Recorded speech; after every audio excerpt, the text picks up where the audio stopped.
안녕하십니까. 안녕하십니까. 우리 에베소서 5장에 있는 말씀을 지난 2시간 살펴보았는데 6장 1절로 3절에 있는 말씀을 먼저 읽어드리겠습니다. 에베소서 6장 1절로 3절입니다. 자녀들아, 주 안에서 너희 부모에게 순종하라. 이것이 옳으니라. 내 아버지와 어머니를 공경하라. 이것은 약속이 있는 첫 계명이니 이로써 네가 잘되고 땅에서 장수하리라.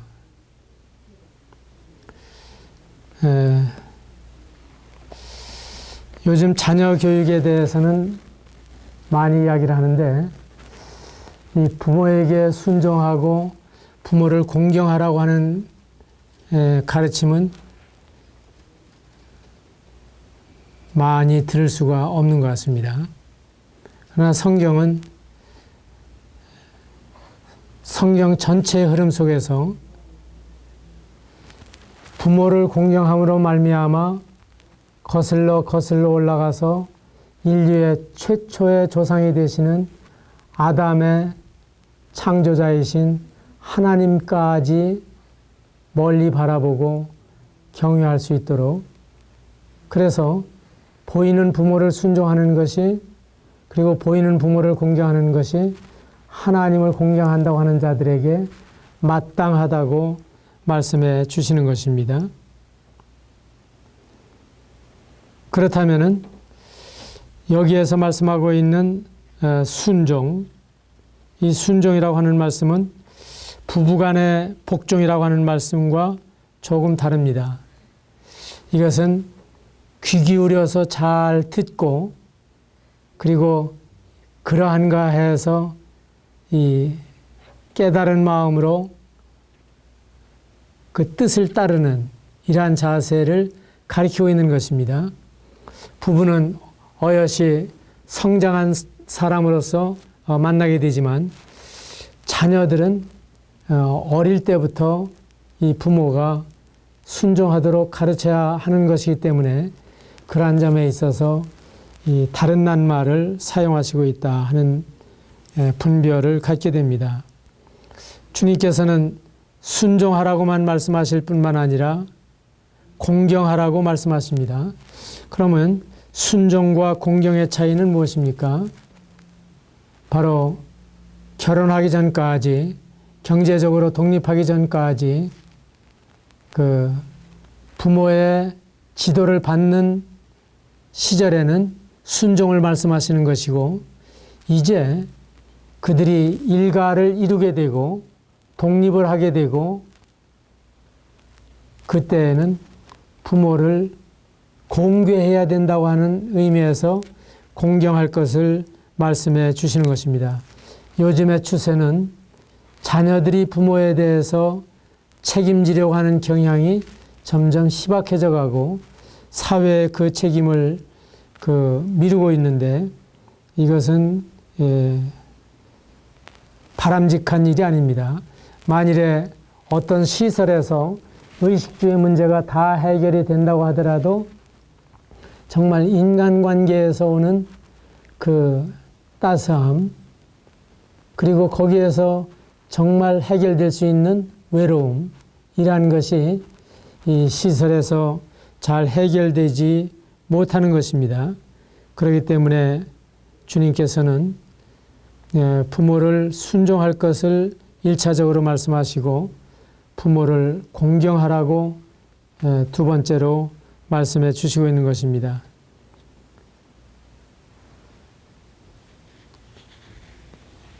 그렇다고 하면은 자녀들아 너희 부모를 주 안에서 순종하라. 이것이 옳으니라.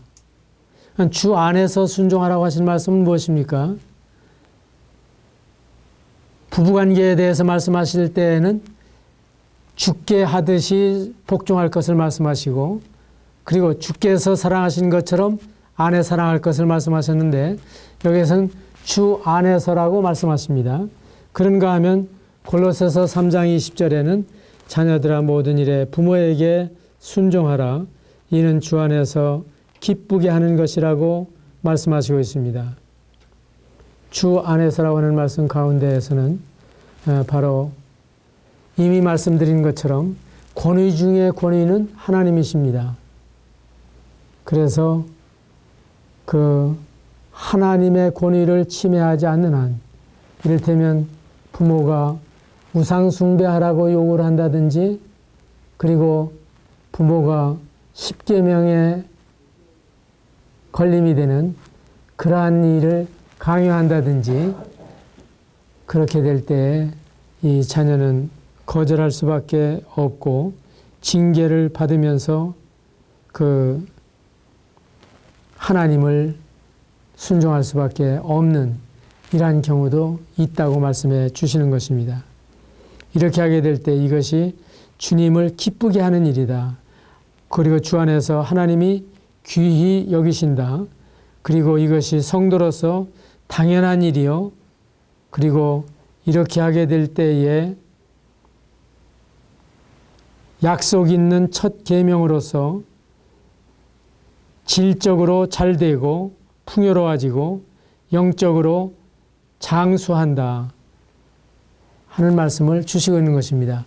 이 장수에 대한 약속은 이 구절에서 특별히 효도하는 사람에게 주시는 경우로 말씀해 주시고 있는 것입니다. 그리고 이것이 옳으니라 이렇게 당당하게 말씀해 주시는 것입니다. 이게 마땅한 일입니다. 옛날 동양의 윤리 속에는 효도보다 더 높은 게 없었습니다. 그래서 오형지속이 삼천이로되 5가지 아주 중형을 가하는데 거기에 따르는 형벌의 종류가 3000가지나 되지만은 그 중에서도 이죄 막대여 불효라 하시니라. 불효보다도 더 큰 죄는 없다 하고 이 불효를 다스렸습니다. 제가 어려서 살던 동네에서도 여기 가까운 곳입니다마는 어느 날 동네 어르신들이 모여서 바로 담 하나를 격한 아랫집에 있는 그 가정을 내쫓았습니다. 회의를 하고 나서. 왜냐하면 그 어머니를 골방에 이 빛도 들어오지 않는 골방에 가두다시피 모시고, 그리고 그 부모를 제대로 모시지 않는다고 하는 사실이 한 동네에 살게 되니까 저절로 알게 되잖아요. 그래가지고 이런 불효하는 놈을 동네에 그냥 둘 수 없다 해서 쫓아냈던 경우가 있습니다. 요즘은 상상이 안 되겠죠. 그래서 우리의 전통적으로 좋았던 것도 요즘에 와서는 많이 사라지고 있는, 그러면서 현대는 그냥 편리한 대로 형편대로 좋은 대로 하기 때문에 참으로 이 성경의 가르침조차 외면당하는 경우가 있는데, 성경은 자녀들아 너희 부모를 주 안에서 순종하라. 이것이 옳으니라. 마땅한 일이다 하는 사실을 강조해서, 성경에서는 이것이 옳으니라 하는 말씀이 183번이 나오는데 이 구절마다 여러분들이 유의해 보시기 바랍니다. 그건 마땅히 순종해야 될 말씀이고 마땅히 실천해야 될 말씀이기 때문에 이러한 구절이 나오면 우리가 자세를 고쳐 앉고 주님 말씀하신 대로 순종하겠습니다. 이런 자세로 그 말씀을 대하시게 되기를 바랍니다. 효도의 방법으로서 권위를 인정하시고 그 부모님이 하시는 말씀을 경청하시고 그리고 부모님이 하시는 말씀을 따르시기를 바랍니다. 그리고 공경을 실천하는 데 있어서는 참 부모의 필요를 공급해 주시되 죽게 하듯이 이와 같이 하시기를 바랍니다. 예수님께서는 어떻게 하셨습니까? 예수님께서는 누가복음 2장 51절에 있는 말씀을 보게 되면은 순종하여 받드시더라. 사실 인간적으로 봤을 때 부모지 하나님의 아들이 요셉을 거치지 않고 마리아의 태를 빌려서 사람의 모양으로 종의 모습으로 죄인의 모습으로 세상에 오신 분입니다. 그렇기 때문에 예수님이 공생애를 시작하실 때에는 여인이여 내가 당신과 무슨 상관이 있습니까? 어떻게 보면 너무 부모를 홀대하는 것 같고 당돌해 보이지 않습니까? 그러나 이제는 입장이 하나님의 아들의 입장에 돌아왔을 때 정말 그렇게 말씀하실 수 있었던 거죠. 그러나 아이로 오신 예수님께서는 바로 그 부모에게 순종하여 받드셨다고 하는 기록을 볼 수가 있고, 또한 마태복음 15장에 보면 부모를 공경하라고 가르치셨습니다. 그리고 부모의 구체적인 필요를 예수님께서 공급해 주셨습니다. 또한 부모와 그 형제간들도 하나님의 뜻을 따라 살도록 권면하시는 것을 성경에서 볼 수가 있습니다. 예수님이 십자가에 달리셨을 때 7마디 말씀을 하셨죠. 7마디 말씀 가운데 십자가 아래 서 있는 그 모친과 요한을 보시고 요한에게는 내 어머니야 그러시고, 그리고 마리아에게는 당신의 아들입니다. 얼마나 아프시고 얼마나 경황이 없으신 시간이었지만은 그때에 그 모친을 특별히 요한에게 부탁을 하셨습니다. 그럼 요한에게 아니고서도 예수님 이후에 태어난 아들들, 딸들이 있었잖아요. 그럼 왜 자녀들에게 부탁하지 않았을까? 성경에 보면은 이때까지 그들이 예수님을 구세주와 주님으로 믿지 않은 사람들이었습니다. 예수님이 죽으시고 부활하시고 그 후에야 그들 중에 주님께로 돌아오게 되는데, 믿지 않은 그 형제들에게 부탁하기보다는 믿은 제자에게 부탁을 하신 것입니다. 서대문에서 언젠가 한 부부가 저는 넷째 아들입니다. 아버님을 제가 모셔야 되겠습니까? 하고 물었어요. 그 말의 뉘앙스로 봤을 때에는 나는 넷째 아들이나 되고 안 모셨으면 좋겠다 하는 그런 그 심정이 담겨 있는 것 같았어요. 그러나 저는 부부가 모셔라. 아버님이 믿는 분이고 그리고 믿는 자녀에게 공경을 받는 것이 더 좋으실 것이다. 그 말씀을 잘 받고 평생에 모셨어요. 그 믿지 않는 형들이 있었지만은 그 믿는 막내가 부모님을 모셨어요. 또 딸이 이제 아들도 셋이나 되고 딸도 셋이나 되는 집안인데, 그 중에 맏딸도 아니고 둘째 딸이 어머님을 누군가는 모셔야 되는데 하고 이야기를 하더라고요. 그래서 자매가 모셔라. 그랬더니 내가 직장 생활하랴 눈코 뜰 새 없이 바쁜데 어떻게 모시겠습니까?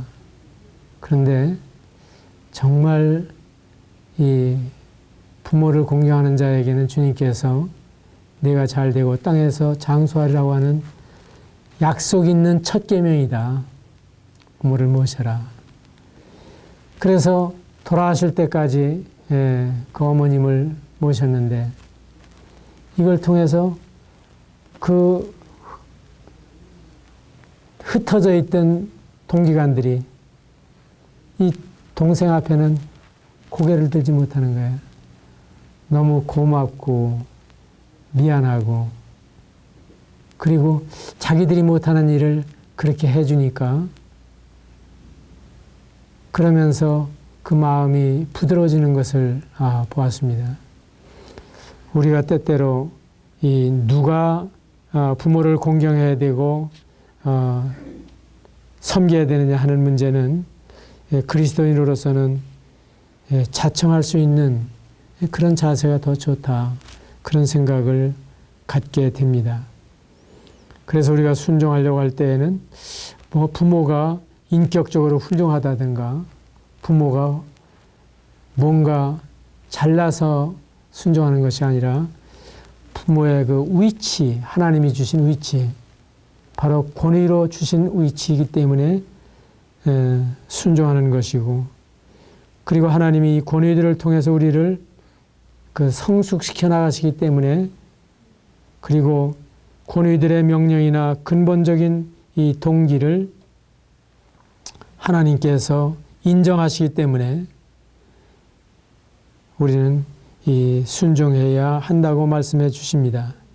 구체적인 계획으로서는 부모님께 전도하는 것이 효도 중에 효도입니다. 그리고 부모님을 위해서 중보기도를 하시고 자주 방문하시고 편지도 자주 하시고 전화도 자주 드리시고 선물도 거창하지 않은 선물이지만 좀 준비해서 드리시고, 무엇보다도 얘기를 많이 같이 하시면 참 효도하는 첫걸음입니다. 그리고 부모와 대화하게 될 때 공손한 말을 사용하시고 경제적으로도 도우시고, 이렇게 해서 실제적인 효도를 할 수 있기를 바랍니다. 하나님께서 자기 아비나오미를 치는 자는 반드시 죽일지니라, 그 아비나오미를 저주하는 자는 반드시 죽일지니라. 출애굽기 21장 15절 17절에 말씀하시고 있는 것을 보게 되면 이와 같은 일에 하나님께서 이 권위를 얼마나 존중하시는가를 알게 됩니다. 그리고 불신풍조 가운데 하나가 부모를 거역하는 자라고 로마서 1장 30절에 말씀해 주십니다. 그래서 부모를 조롱하지 말아라, 저주하지 말아라, 구타하지 말아라, 무시하지 말아라. 그리고 부모의 것이라고 도둑질하지 말아라. 이러한 말씀들을 성경에서 주시고 있는 것입니다. 어느 분이 부모님 살아계실 때 꼭 해드려야 될 45가지라고 하는 이러한 글을 썼더라고요. 그래서 우리 어머니들이 좋아하는 음식이 몇 가지가 있다면은 그 좋아하는 것 챙겨드리기, 두 번째로 목숨 걸고 용돈 드리기, 그 가슴에 내가 박은 못 뽑아드리기. 무슨 뜻인지 아시겠죠? 부모 앞에서 어리광 피우기. 옛날 양반 중에는 색동옷을 입고 그 아들도 늙을 만큼 늙었는데 부모 앞에서 재롱을 부렸다고 하는 고사가 있습니다. 그리고 전화를 자주 걸기.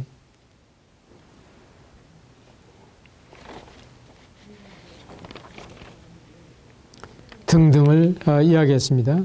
그리고 사랑한다고 말로 표현하기, 마음이 들어있는 건강식품 챙겨드리기, 부모의 일대기 만들어드리기. 부모님들은 그저 우리 어렸을 적에 말이다, 그 6.25 때 말이야 하는 이야기를 하는데 귀에 못이 박히도록 들었으면서도 뭔가 자녀들 마음 가운데 이게 꿰어져 있지 않는 것을 볼 수가 있죠. 그게 정말 언제적 이야기인지 그냥 레코드를 틀어놓은 것처럼 나오는데 그런 걸 좀 정리해서 만들어드리면 좋을 것 같습니다. 그리고 어머니를 위해서 기도하는 어떤 그러한 모임이 있다면 그러한 모임도, 그리고 부모님 손에 내 손을 마주대 보기, 그냥 썰렁하게 안녕하세요 인사하고 끝나는 게 아니라 이 피부적인 접촉, 그리고 그 수양버들처럼 그 이무영 씨의 표현을 빌린다면은 이 지렁이처럼 솟아있는 그 힘줄, 이런 걸 좀 만져보고, 그리고 축하받는 자리에 부모님 모시기, 그리고 건망증이나 이 노화 스트레스가 있으실 때 그거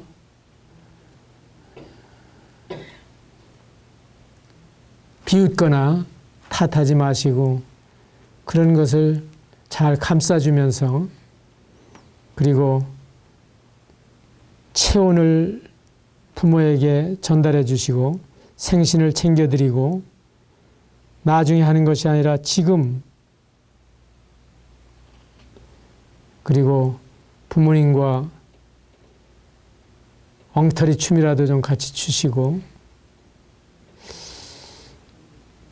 인생 구단인 부모님께 여쭤보기. 뭐 지금 컴퓨터 시대에 클릭만 하면은 다 나오지만은 그래도 부모님께 여쭤보고 부모님이 대답하는 그 이야기를 귀 기울여서 잘 들어주면은 상당히 그 보람이 있으시지 않겠어요? 그리고 미자원에 좀 함께 가시고,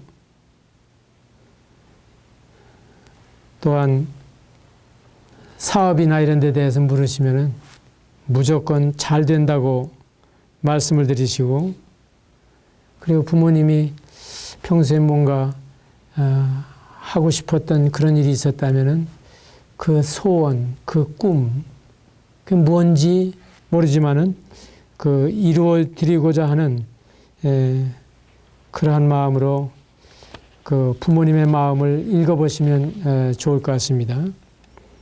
그리고 부모님과 포장마차도 좀 함께 타보시고, 부모님에게 고맙습니다 하는 감사장도 하나 만들어서 전해드려보고, 부모님도 한때 사랑받던 자식이었다고 하는 사실을 기억해서 그 통통한 어린아이, 눈에 넣어도 아프지 않고 쥐면 날아갈 듯한 그런 귀한 그 어린 시절에 대한 이야기도 좀 부모님에게서 들어보시고,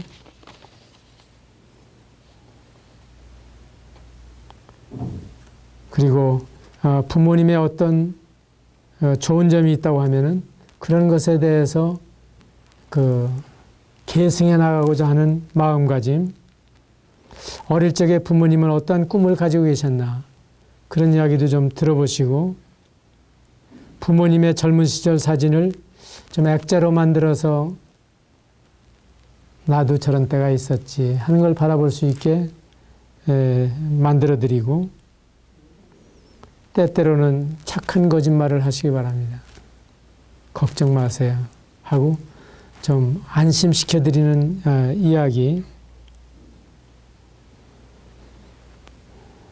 그리고 소문난 맛집도 더러 모시고 가고, 아버지의 삶의 낙이 무엇일까 하는 걸 좀 찾아드리는, 때로는 노래도 한번 같이 불러보시고, 자식 옷 한 벌 살 때 부모님 옷도 좀 마련해 보시고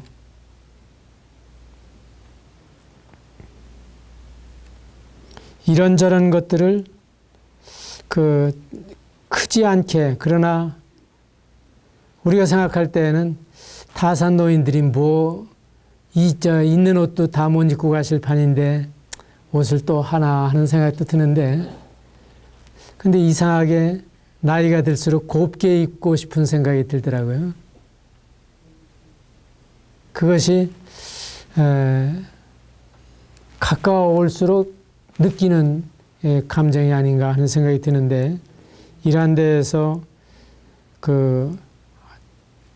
개구리 올챙이적 생각 못한다고 어릴 때 생각만 우리가 못하는 게 아니라 우리가 살아보지 못한 노년의 생활에 대해서도 전혀 우리가 지금 생각을 못하고 있는 거다. 그러니까 옛날 어른들이 너도 시집 가봐, 애 낳고 그러면 내 생각 날 거다 하는, 그때에 가서 생각을 할 때에는 이미 후회해도 소용이 없는 때가 되죠. 저는 어머니라고 하는 말만 나오면은 늘 눈물이 나올 것처럼 그리움이 남아 있습니다. 저만이 아닐 겁니다. 참으로 이 부모는 하나님의 대리자로서의 하나님의 사랑이 어떠한 것인가를 우리에게 보여주는 그러한 분들로서 우리 곁에 두셨습니다. 그렇기 때문에 그 부모님의 사랑을 받은 사람들에게 있어서는 거기에서 비로소 사랑이 무엇이냐, 하나님 아버지를 부를 때에도 아버지 어머니의 사랑을 통해서 하나님이 얼마나 우리를 사랑하셨나를 조금이나마 짐작할 수 있게 되는 겁니다. 엄마가 되어 엄마를 알았습니다 하는 한 부인의 글이 있습니다. 엄마가 되어 저를 낳고 많이 울었다 하셨습니다. 밤늦은 귀가에 잠을 못 이루셨습니다.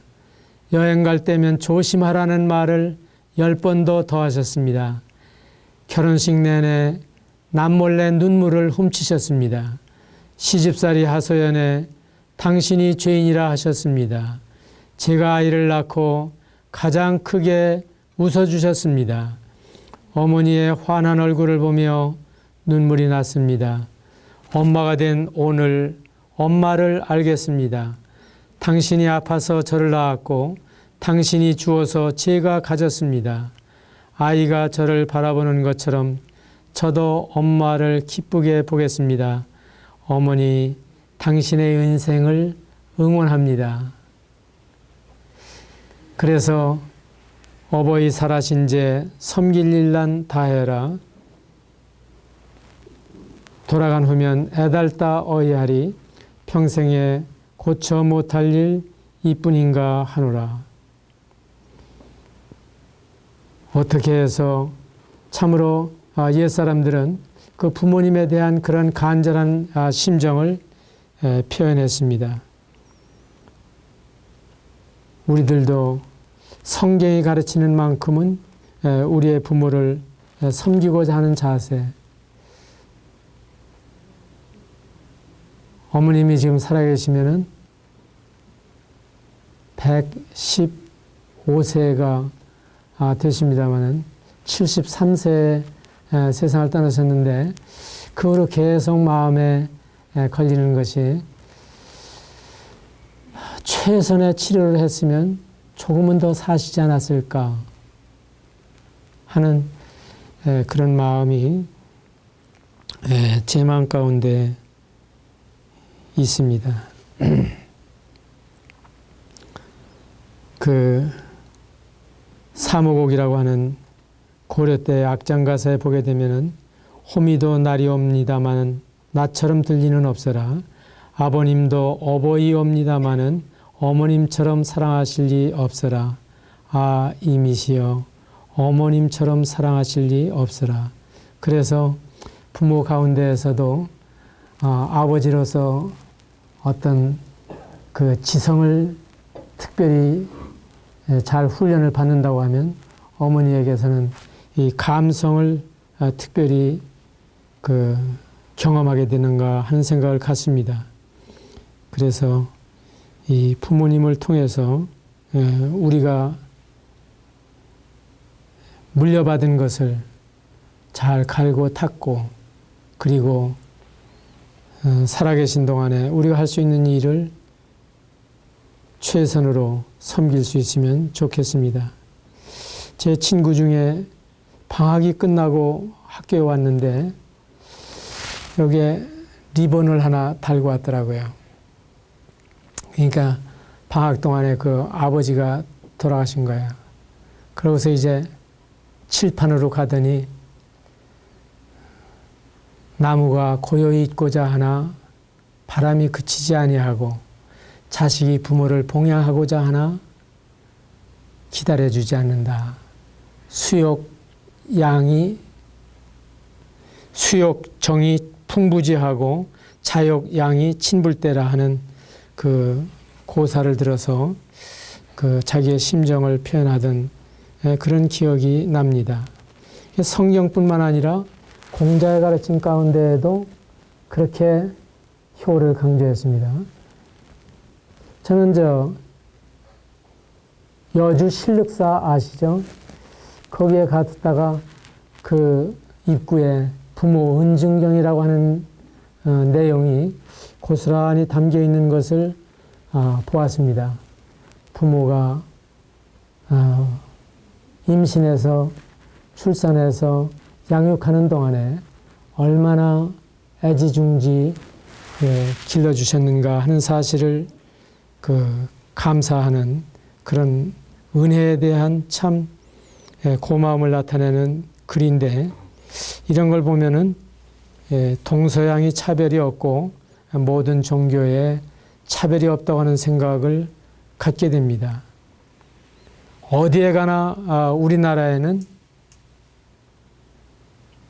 정려가 있습니다. 정려 아시죠? 효자, 연령, 충신의 업적을 기리는 이와 같은 그 조그마한 그 집이 있죠.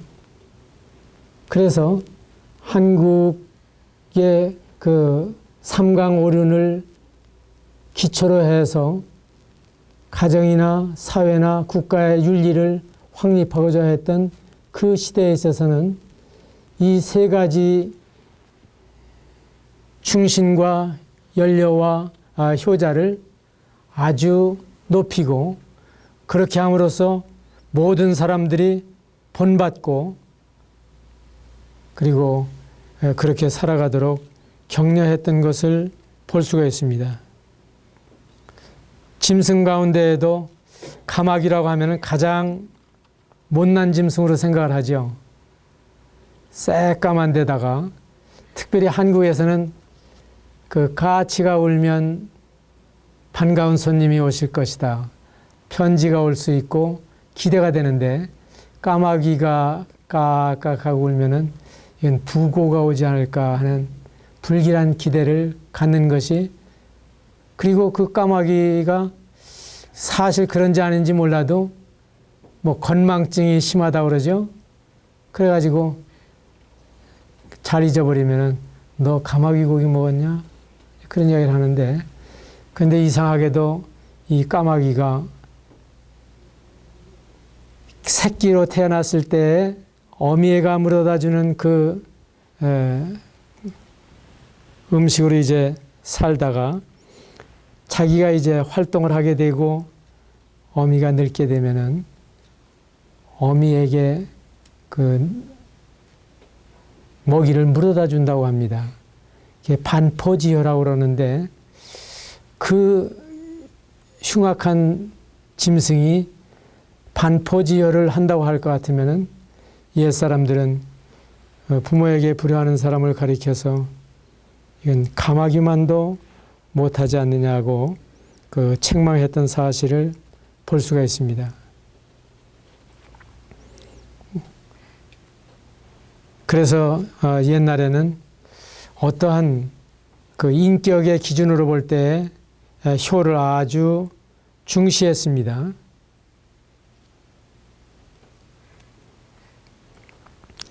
길재와 같은 분은 그런 이야기를 했습니다.